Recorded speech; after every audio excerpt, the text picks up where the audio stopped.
If you ever tried it once, you probably had a blowout before you got out of town.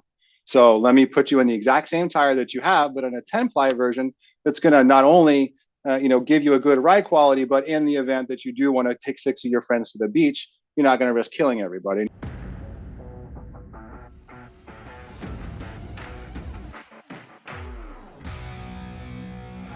What is going on, Diesel Nation? We're excited to have you guys with us today on the Diesel Podcast. If you're watching this on YouTube and aren't subscribed, make sure and click the subscribe button, like, comment, let us know what you think about the episode. If there's a particular guest or topic that you'd like to have covered, we love to see your guys' feedback on there and then be able to get those questions answered on a podcast or have the guest on that you suggest. Today, I'm going to be joined by Jason from AMP Tires, and I wanted to chat with him more about aftermarket tires for diesel trucks, and then also an issue he mentioned to me. We go from a stock wheel tire setup to aftermarket wheels and tires, and how crucial tire pressure is to payload, towing ability, safety, a lot of other things. So I'm definitely looking forward to being able to chat with him today, learn a bit more about that. Before we get to it, though, I want to remind you our friends over at ATS Diesel Performance have a ton of different products for you. So if you're looking for a drop-in turbo, transmissions, service maintenance, ton of different products for your Cummins, Duramax, or Power Stroke, definitely make sure and head on over to dansdieselperformance.com.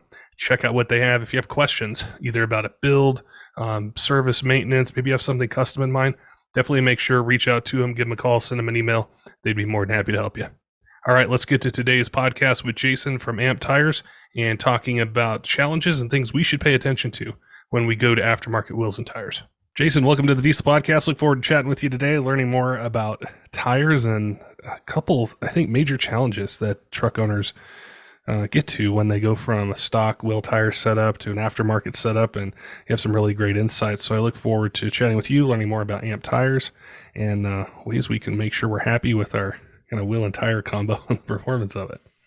Patrick, I appreciate you having me on, and it's my pleasure to be here. And hopefully at the end of the show, we'll be able to help your listeners make a better informed decision on how to set up their truck properly.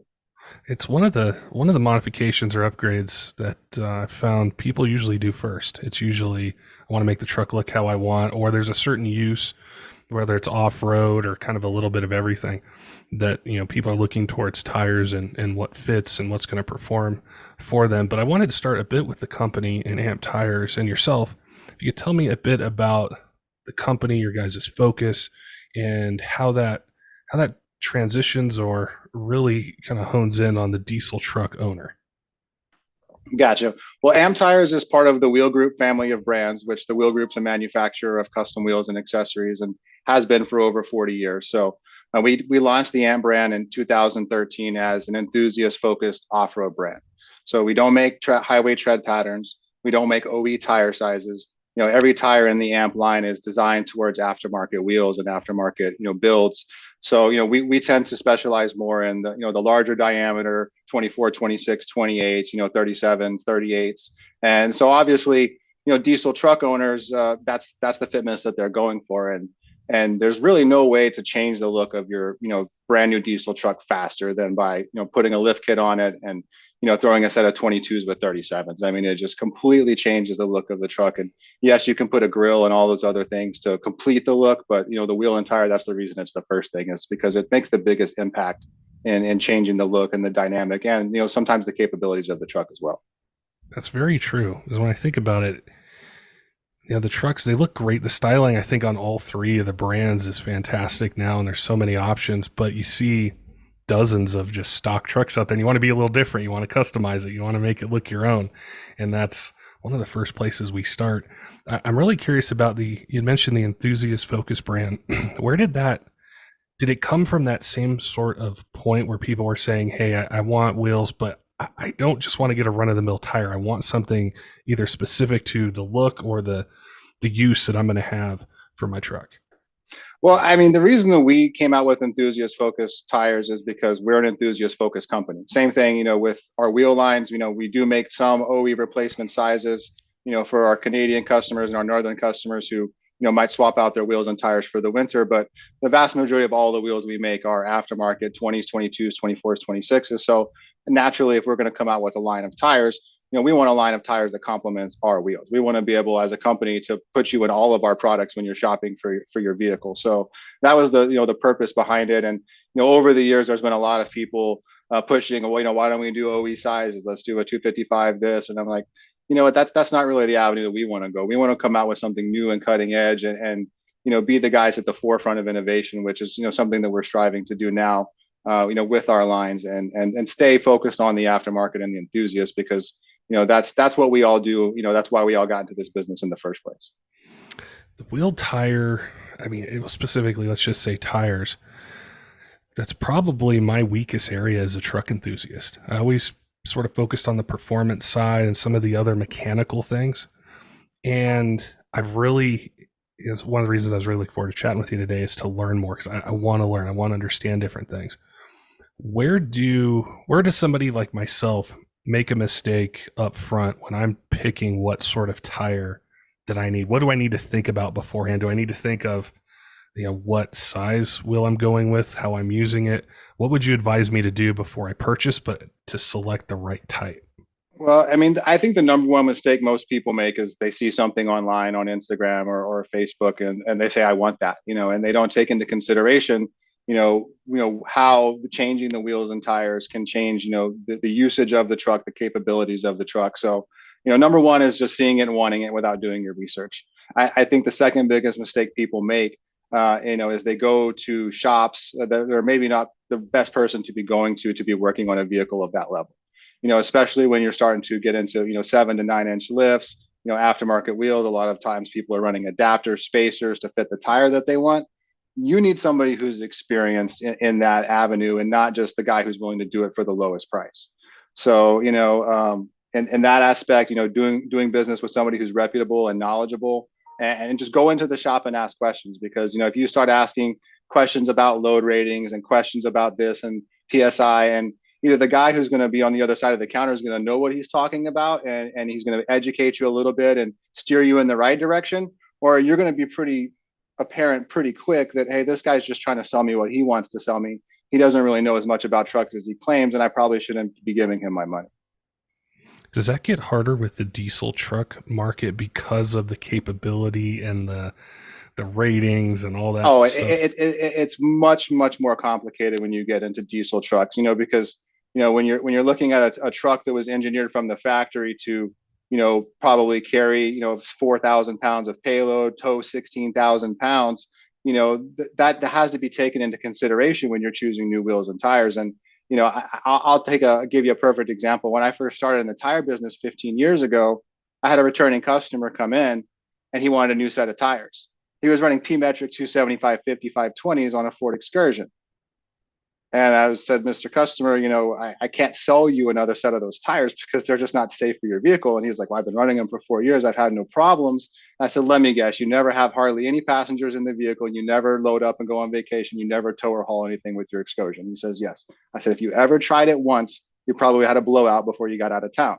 So let me put you in the exact same tire that you have, but in a 10-ply version that's going to not only give you a good ride quality, but in the event that you do want to take 6 of your friends to the beach, you're not going to risk killing everybody. And he's like, okay, I understand that. I'll pay the $200 more for the 10-ply over the 6-ply. So, that's a classic example of somebody going into a wheel and tire shop, and the person on the other end of the counter, which obviously wasn't me. I had just started, and he'd had the tires for 4 years, but the person who had sold him those tires 4 years ago put his life in jeopardy, and just to save him $200, or maybe he just didn't want to explain to the customer why he needed to pay $200 more to get the tires that were properly load rated for his vehicle. Either way, if that customer had gone into a more reputable and more knowledgeable shop, they wouldn't have let him purchase the P-metric tires.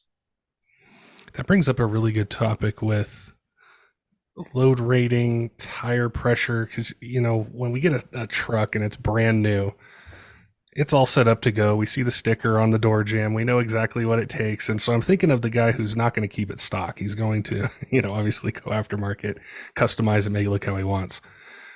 What do we need to think about when it comes to going from an OEM wheel tire setup to aftermarket as it relates to tire pressure, load rating, how many plies are in the tire? Well, first and foremost, you always want to make sure that you get a load rating and a ply rating that it meets or exceeds whatever came on the tire OEM. You never want to go down. That's typically something that no experienced tire shop is going to let you do. But the flip side of that coin is when you're upgrading to, say, a 20 or 22 inch wheel and tire package, you have to also look at the load rating of the new tire that you're putting on and how it compares to the old tire that you took off.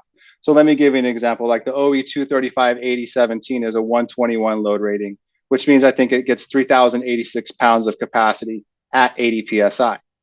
Now, if you were to go up to a set of 20-inch dually wheels on your 3500 and put a set of 295/65/20s, which I think are a 129 load rating, which is 4,086 pounds at 80 psi. So, the average customer is just going to look at the tire and say, oh, they're both E-ply, they're both 80 psi.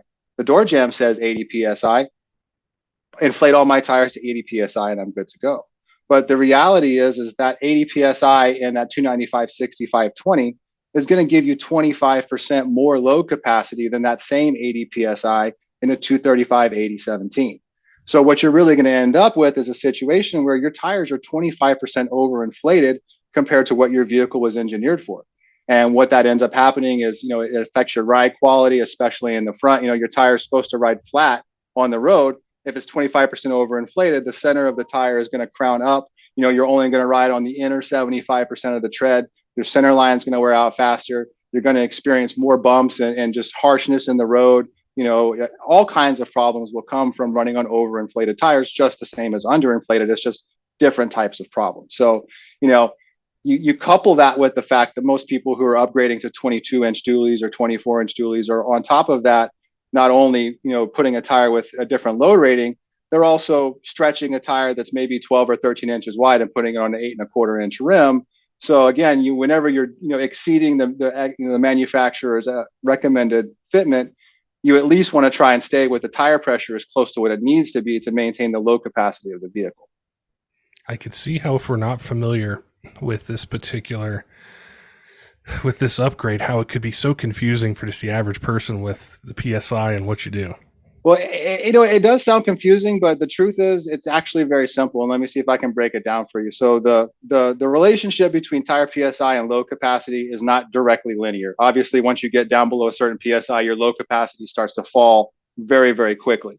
But between 50 and 80 PSI per se on an E-ply tire, the low capacity is pretty linear. So as you add more pressure, the capacity goes up. So, if you have a 129 load rated tire that can get 4,000 pounds at 80 PSI, all you really have to do is divide the low capacity by the air pressure to get your pounds per PSI of capacity, which I think at that is somewhere around 42. And then you divide that into your old tire's load capacity. And very quickly, you're like, oh, if I inflate my new tire to 62 PSI, it has the same load capacity at 62 as my old tire did at 80. Okay. So where it really gets complicated is if you start going up into like a 38, 15, 50, 26, that tire has a 3,700 pound load rating, but only at 65 PSI. So, a lot of your typical customers, they might look at, oh, that's not 80 PSI rated. I can't put that on my diesel truck. Well, the truth is that tire has 700 pounds more load capacity at 65 than your factory tire does at 80. So even at 65, you're still going to want to dial that tire back down on the front, at least on a dually, to probably somewhere in the high 50s. And that's where you're going to get your optimum ride quality and optimum tire wear. Okay. Yeah, I've fallen into that. Whenever I've looked at tires and everything, I'm like, oh man, this is way off. But I never thought about it like that. So hopefully, and there's so many new truck owners, which I've come across the last 3-4 years, where they might not know this stuff. So there's like no too simple, there's not a simple question is the way I've learned to look at it. And to even further complicate the issue, when you start getting into low profile, low volume tires, like say a 37-13-50-26 or 37-13-50-28, which are extremely popular on, brand new dualies with 26 or 28-inch dualies, those tires are F-ply rated and they are 80 PSI. But because of the small volume of air inside the tire, even at 80 PSI, a 37-13-50-26 can only achieve around 2,800 pounds of load rating, which, for an unloaded, not trailering anything dually, perfectly okay. But if you try and put 26-inch dualies on your truck and then run it at factory rated towing and payload capacity, you're going to ruin those tires. There's just no two ways about it. The tires they cannot get up past 3,000 pounds. Without maybe doing a 14 ply and increasing the PSI to 95. But, again, that would, provide some severe compromises in ride quality. I think that's where probably well over 90% of diesel truck owners, as far as their truck build, it's for the capability. It's for the towing, the hauling. I know there's that other segment where they may not need those ratings, but I'm thinking about the majority, probably the majority of people who listen, where they want that custom look, they want that capability, but they also need to have the payload and the towing there. So they're really curious about this subject and want to make sure that they pick the right setup. Well, I mean, the best recommendation I could give to that customer who is conscious about that is, don't go above 20s and 35s or 22s and 37s. Once you start getting into 24s, 26s, and 28s, it becomes increasingly difficult to maintain the towing and hauling capacity of the vehicle. But most of the, like I said, our 37, 1250, 22, it's 80 psi F ply. It achieves, I think, 3,700 pounds of load rating at that 80. So, that tire is going to be able to match your OEM weight capacity, towing and hauling. It's still got plenty of sidewall that's going to, give you that good ride quality. So, and that's the best recommendation I can make, is to stay with 20s and 22s if you want to be able to use it exactly like the truck that you bought. With all this talk about tire pressure, I immediately thought of TPMS and some of the some of the issues that are out there, which I've run into myself a couple times, and I'm like, I just got to get used to that light on. What do you guys see? Well, TPMS is a very complicated issue, and especially when you start getting into a tire that you want to run it at 55 to get your optimum ride quality, but your light's going to come on unless it's at 80 psi. So I can't make any official recommendation for somebody to ignore their TPMS light, because that could pose an unsafe issue. But one of the things I can tell people is that the federal law that requires TPMS, it requires that the vehicle have a system to notify you anytime there's a tire that's below 20% low. So if you have an 80 psi tire, a lot of times you can get away with running 65, 66 in that tire, and the TPMS light will not trigger, because most of the American-based manufacturers, they comply with the law and no more. So they don't notify you when you're 2 or 3 pounds low. They just say the law says 20%, we'll notify you at 20%. Now, if you've ever driven a Nissan vehicle, you get that tire 1.5 pounds low and your light's coming on immediately. So, but thankfully all the diesel trucks will be American made, and most of them follow that 20% rule. So that's one way that we've seen a lot of people in the marketplace kind of skirting the issue, and maybe they want to run 55, but they still want the safety of the TPMS. So they compromise and they inflate it to 80, they sync the system, they get the light off, and then they slowly decrease the pressure in the front as much as they can without tripping the light, but while also getting the best ride quality. And the other option is, on certain vehicles of certain years, there is the ability to go into the system through a scan tool by different manufacturers, and you can actually adjust the placard value, which is the number that the vehicle triggers based off of the 20%. So if you have an 80 psi truck and you want to run 65, if it's an older Ford or some older Chevys, there's tools available where you can just go in there and reprogram the vehicle and say, hey, my new tire pressure is supposed to be 65. Now the car will notify you when you're 20% lower than that. So that issue, though, is only really available on the older vehicles, because a lot of the newer makes and models, they have much more complicated computer systems. And like, for example, Dodge, they have what's called a secure gateway, which means if you want to connect to a Dodge through the OBD cable, you have to have a code from Dodge that basically is approved by them, that they've checked your system, and then they make sure you're not going to go in there and do anything you're not supposed to, like, delete EPA, required stuff or something like that. So in order to get that, you have to go through all these, different stringent testing procedures. And I think the rep from ATEC, which is one of the major manufacturers of TPMS tools, he told me they have 125 different secure gateways, depending on what year, make, and model, and what factory it was made at. So it's not like you just have to do this one time. And so they've been going through a process for years of trying to, get certified through all these different secure gateways so that they can make their tool, very quickly and easily plug in and be able to change the placard value. So unfortunately, that's not an option at this time. It's hopefully coming soon, but right now it's a complicated problem. There's not really one easy, simple solution to. I can see how that would get really complex with the newer ones and trying to go in there and do that. It would be really fantastic if one day there was a solution to be able to do it within reason and what's safe based on the tire and all the information that you gave us, but we could be waiting quite a while for that. Well, and that's really what bothers me about it is, the manufacturers could play ball and help people change their placard values and keep them running with safe tire pressures. But what ends up happening is a lot of people are old school. They live without TPMS for 20, 30 years. They're perfectly fine. Some guys I've even seen put a little piece of black tape over the light so they just don't see it anymore. And that's not really safe, and it defeats the whole point of having a TPMS system.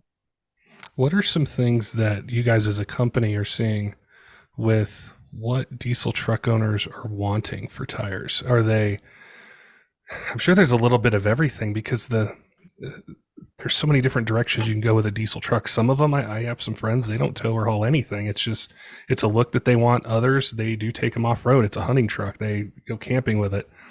Got some other ones where they have a construction company, and I always see it with a trailer. And I'm really curious because the tires, they fit into not just the capability, but also the look of the truck. And it's just one of those smaller details, just from an enthusiast perspective, that I look at when it's turned a certain way and you see the tread where it can complete a look, so to speak. And I'm just really curious what you guys hear from your customers or the shops that you guys work with for any future projects or things that their people are asking for. Well, I think that, one of the things that distinguishes off-road tires from most other tires is, the sidewall is almost as important to the customer, and sometimes to some customers, even more important than the actual tread pattern. Whereas, a high performance tire that has a sidewall this big, there's not really any design aspects to the sidewall at all. It's just, it has the name of the tire, the manufacturer, the legally required information, maybe a little pattern of some sort, but there's not really any design elements, and there's definitely no functional elements. Whereas, in the diesel truck and all off-road trucks, number one, a lot of tires have huge sidewalls, so they need to look functionally aesthetic, or they need to look aesthetically pleasing.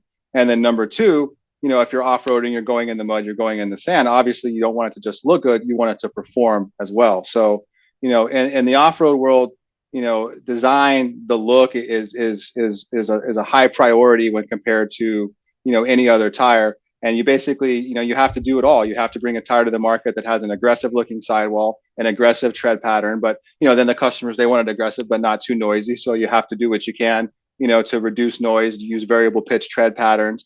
On top of that, vast majority of customers, 98% of the time, their truck's driven on pavement, so you have to also produce a tire that can ride good on the highway while still handling itself off road. So it's really it's one large balancing act of saying, what elements can we put into this tire that are going to ensure that, when the customer goes off road, it's going to handle itself? And what elements can we put into this tire that's going to make sure when the customer's, driving his family on an out of town road trip, that, people aren't going to be complaining that the tires are noisy and ride bad? And what elements can we put into the sidewall design that's going to not only look really aggressive, but also, aid in the performance of the tire?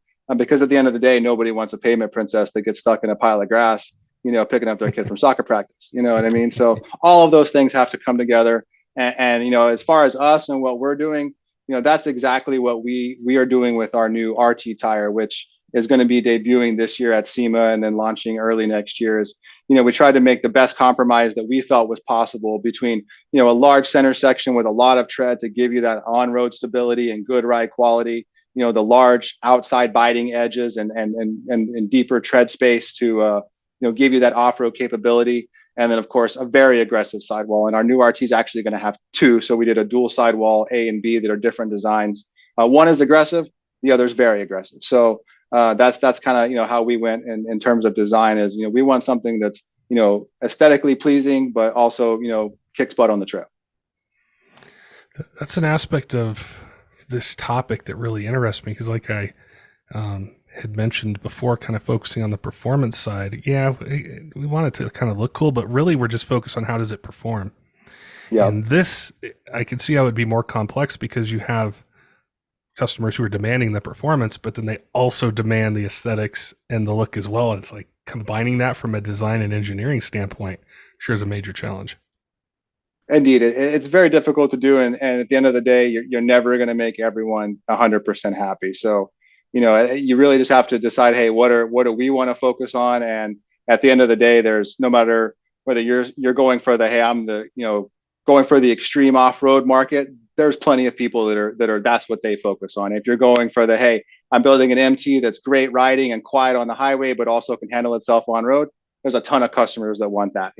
There's plenty of customers out there that they don't really care what it's called, they just want the cheapest thing as well. We're not building anything for them, but there's a whole market for that customer base as well. So no matter what you focus on, just focus on doing what you do right, and then the customers will come after that. I think you mentioned the wheel group and and other components you guys do, and my next thought goes to I need a wheel to go with this tire, Mm-hmm. and how that relationship. What are some things that I need to think about as I'm planning this on my diesel truck or even dually? The relationship, the choices, the load rating, the sizes. Where should I start? Again, the first place you should start is at a reputable dealer, somebody who knows what they're talking about and is not going to give you bad advice. But from there, the next thing you should ask yourself is, what do I want to use my truck for? And if your answer includes a lot of towing and hauling, then you need to start veering down the path of staying no more than 22-inch wheels with an appropriately load rated tire that has enough volume to give you that the good ride quality and everything else that you need.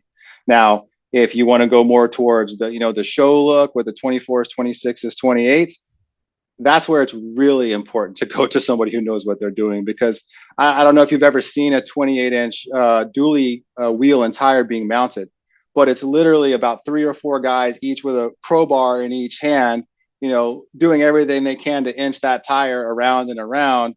And it probably takes 45 minutes to an hour, for someone to do, even people who've done it all day, every day. So it's not the kind of thing that you can just pop on the tire machine and give it a quick spin and it's going to go. So there's a lot of complications where if you don't mount the tire right, you can tear the bead. Again, if you don't set up the air pressure right, you're going to have a ride quality issue. So going to somebody who's experienced in doing those kinds of builds and knows how to do them right, is not going to just tear your tire bead and then slap it on the truck because they're not about to come and tell you what they've done. All of those things are what make for a really bad experience when somebody goes to the wrong shop to get their truck worked on. That's another topic that I just thought of right now, or a question to ask you, is finding a shop. So, like, if I go online and say I find just a product I'm interested in, and all these dots pop up on on the Google Maps, but I have a diesel truck, how or what are some questions I should ask somebody before I purchase? Are there ways that I can tell as a consumer, or just gain confidence in them? Because I might not. I'd say in my limited experience, if I drive by a place and I see a couple diesel trucks out there every now and then, I think, okay, they know what they're doing. They might not. I don't know. But how do I qualify it? How do I find out? I mean, from my experience, and I've traveled all over this country. I've been to dozens of different high-end build shops.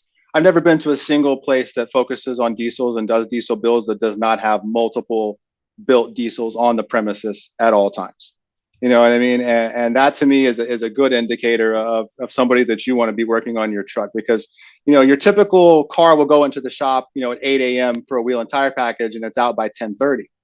But, a guy who's doing a 12-inch lift on 40s, he's not bringing his truck in on Monday and picking it up, anytime soon. A lot of times, the truck's in there for a while. It's getting built. They're having to cut and fabricate, to put the lift kit on. So, and then of course the owners and the workers of those shops are typically going to be enthusiasts. That's why they started that business in the first place. So even if they're not working on any cars right now, the people who work there, the owners, the people, the technicians, the salesmen, they're more than likely going to be driving trucks like that as well. So, that to me is the clearest indicator of what kind of business are they doing. If a shop's primarily doing, OEM wheel and tires and says, oh, we have a really cheap price on lift kits with 22s and 35s, that's probably not the guy you want to go see. If the other guy, you go by a shop and he's got, half a dozen trucks, either, the people that work there, his truck, customers waiting to get their trucks picked up. I mean, that's a pretty good indicator that, he's experienced and knows what he's doing, because, just like any enthusiast community, word travels fast when you let people down and don't come through with your word. So, if you're in the business of doing $30,000-$40,000 builds for people, and you screw it up over and over again, you're not going to be in business very long. One of the things you mentioned that really it's going to stick with me when I do that is you talked about the safety of a setup, and maybe they tell me no. They tell me, Patrick, you can't run this setup. You need to run this. This is what the truck's rated to do. So I think if I heard somebody talk about that, or they focused in on my load rating, my PSI, my payload, my towing, that would give me confidence as a potential customer to say, all right, these guys know what they're doing. That's not their first rodeo. Absolutely. Or at the very beginning, if you come in there and you say, "Hey, I want to do some 26s on my truck," with some 37s. If the first words that come out of their mouth is, "Well, do you do any towing and hauling?" If the first thing they do is just go get you the price and say, "Hey, I can slap it on for you tomorrow," that's a pretty good indicator that their primary concern is selling you product and not making sure they're selling you the right product. Now if they start asking you those kind of questions and you let them know, "Hey, no, I never tow, I never haul. I just love dualies and the way they look. I just want it, jacked up on 26s with a bumper." Okay, perfect. Let me put that together for you and make sure we put it together right. What are three questions? Like you'd mentioned SEMA, so it's I did an episode recently. It was completely unrelated to wheels and tires, but we were talking about SEMA, and it's always been something I've wanted to go to. But I imagine there's so much feedback that you get from people in the industry, shops, enthusiasts. It's just like the kind of like the Super Bowl of automotive to me. Yep, it's the Super Bowl for sure, What are or the some New Year's Eve party, depending on how you look at it. yeah, either one. What are some things that they're asking you guys for, or just want to see, or feedback they give from, product, or ways you support dealers, or just I'm really curious what it's like to stand in a booth and you just have all these either customers, potential customers coming up that they're asking for. Well, I mean, there's a wide variety of responses. I mean, some guys want to come tell you how to run your business. Some guys want to come and just see if you'll give them a good price on something for their personal vehicle. From us and from an Am Tire perspective, I think the number one request that we're getting from our customers and our dealers is to build more bigger sizes. Something in 30, 32-inch rim diameters, 42 and 44-inch overall diameters, which right now the largest that we build is 37s and 28s. So, we are looking at doing that. The problem is, we got burned when we first started our tire line 10 years ago, and we didn't work with the right manufacturer, and there were quality issues. And we learned our lesson from that. And so now we only deal with what's called an industrial 4.0 factory, which means the tire production process is fully automated from start to finish. There's no person in there even touching the tire, wrapping the tire. It's all robotics. Basically, from the very beginning until the tire is completely cured out of the mold. The only time a person really touches it is when they take it to go load it into the truck. And with that, you get much higher quality, obviously repeatability over and over again. There's the human factor is just completely taken out. And, the problem is to build anything in a 30 or 32-inch rim or those bigger overall diameters. None of the industrial 4.0 factories have tooling currently to build that size. So our only option right now would be to go back to building things with human error. And that's just not a decision that we're ready to make right now. So instead, what we're looking to do is partner up with some of our manufacturing partners and possibly, down the road, to co-develop some wheel lines with people so that, we can make the very, very large investment that it's going to take to develop our own custom tooling so that we can build 30s, 32s, 34s maybe one day, but still maintain that automated robotics reliability and quality that comes from a high-end factory and not from somebody who just said, yeah, I can build you a 32-inch rim tire, no problem. And again, that's not the road we want to go down. I just had a moment when you were talking about robotics and how something's made, and I'm completely going to date myself right now, but way back when cable TV was a thing, on the History Channel, they had a show called How It's Made, and it would show how different products were manufactured, and it got me thinking, I don't know how a tire's made, and I know it's a huge subject, it could be a whole podcast by itself, but with the robotics and the quality, can you talk a bit more about that? Because I imagine building so many of these things, how important it needs to be for repeatability in all of these things. And I think for a truck owner, that's going to be one of their main focus, because this tire, I mean, it's carrying us, our families, our work equipment, a trailer. And I think I'm really curious about that side of it, as far as the quality and repeatability. Well, from a manufacturing perspective, not much has really changed in tires since they were first, invented. The tire is still layers of rubber that are formed over a drum roller, and then the roller contracts to form the sidewall, and then it's put into a curing mold and baked at a certain temperature for a certain amount of time to form the final tire. So, what the robotics has done is just basically taken that process and taken the human error out of it. So, for example, when you wrap a tread ply around a tire, you have to wrap it around, and then there's a seam where the two pieces intersect. Now, when the tire gets baked, those seams are going to come together. But if that seam is not 100% perfect, if there's a little bit of gap here, if it's not perfectly straight, if there's maybe just too much rubber and they butted it together instead of slicing it just perfect, what's going to happen there is that's going to form a high spot inside of the tire, and that's going to cause out of round vibration problems when you drive. So basically using robotics, it allows you to get down to the 5,000th of an inch on every single joint of your tread plies, and it allows you to wrap every single one of your cords and your plies with the exact precision that they need to be. And it's just it makes it to where you have a much higher quality tire, and that's what allows us to have tires that you can, again, you take a 1350 wide tire and you put an 8.25-inch rim. It's really not even supposed to work. Officially, it's not even recommended, but we got guys all day, every day out there running them and having almost zero problems. So that the reason for that is because of the quality of the construction of the tire. If it was 15 years ago, they'd probably be having blowouts left and right. That's very cool. I always love for some reason, logistics and manufacturing and that whole process of seeing everything come together. It's always really interested me how that stuff works. And it's, especially with tires, and just like you mentioned, the precision that the technology allows for, is really interesting. And I'm sure there's a ton of different questions that I didn't ask, or a particular aspect of choosing the right tire. If people want to connect with you guys, they want to ask a question, maybe it's a shop, maybe they've had customers come in and are asking for you guys' products, but they haven't connected with you guys yet. What is the best way to reach out, ask questions, be able to either pick the right setup for, my truck or their truck, or a shop's just got tons of people. They're starting to see more diesel truck owners come in and they need some help? I mean, the best place to go is www.amp-tires.com.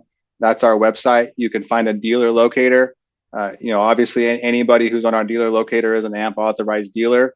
There's also a contact us option on there.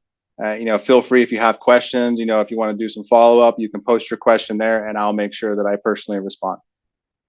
Very cool. It was awesome to connect with you, learn more about AMP tires, what we should ask, things we should look for when it comes to picking the right set, and just kind of getting a glimpse into that world, which I'm finding myself getting more and more into as a new subject that really interests me. But I mean, there's, like I mentioned in the beginning, this is the first thing people are doing with their trucks usually is wheels, tires, and a setup. So it was fantastic to chat with you, Jason, learn more, and I'll definitely keep my eye on SEMA with the new release that you guys got, and definitely pay attention to new things that are hitting the market, that are out there. So it's great to chat with you, Patrick. I really appreciate the time.